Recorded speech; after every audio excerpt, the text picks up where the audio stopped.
All right, so the box squat. We're gonna give you the why and the how you need to be doing it.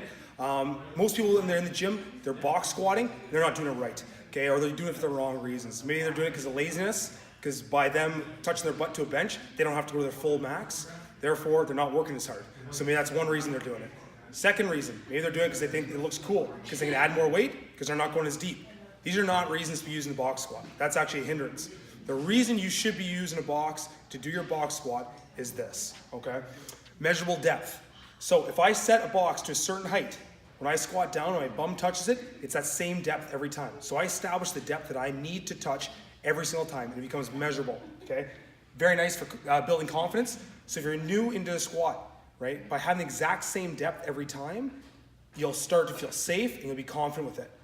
By being at the same depth every time, you never have to worry about going too deep, getting stuck in the bottom. You touch it, and you're there, okay? So it's also nice if you're first starting out. Next up, for the muscles, you'll get them to fire correctly, and it'll teach better form. So a lot of times when people are squatting, maybe their knees are coming forwards, and they're not getting their glutes to low, and they can't get their hips back. This is really good to correct that. So when you hit your squat, you're actually able to throw your butt back, so your butt will actually touch the bench and give you something measurable, versus just trying to come down, unsure, you're kind of scared, and you're in proper position, okay? Next thing is great for explosiveness. So by me sitting all the way down, pausing, and then having to explode out of it, it can either develop my ability to push through a sticking point, okay? Or just can also help me recruit fast switch fibers a little more effectively, okay? So box squat can be a really great tool in your arsenal, all right? How to do it. So when we're setting up our box, we first have to determine the amount of height we need, okay? So for the height we need, if I'm looking to just break 90 degrees, I want to set myself up, and I can adjust my height on either step, a bench, or as we actually have real box squats here. So I can get my feet established, and just assess my height, look at my hip crease, right? I can check to make sure that this is actually the depth I want, all right?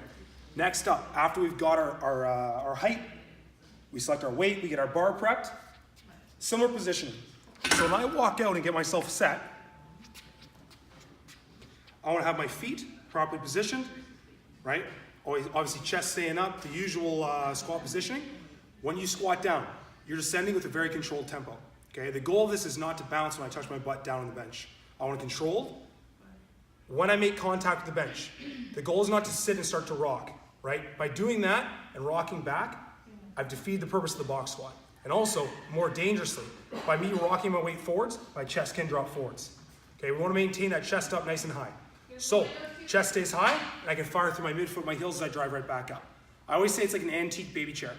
So you want to put half your weight on it, but you don't want to break the baby chair. So when I come down, it's controlled, mini pause, and explode right back up, right? So control down, mini pause, and explode right back up out of the hole. Right, guys? So a couple keys to our box squat. Make sure we've got our box set up to the height we want it. Make sure that we have that mini pause, and obviously develop that explosiveness. So keep working the positioning, start nice and light, and as you become more comfortable with the exercise, obviously push and push and push. And obviously try to increase that weight every time. All right, guys? A couple quick tips to help you be a little bit better on your box squat. Hopefully you'll be a little bit better in your squat.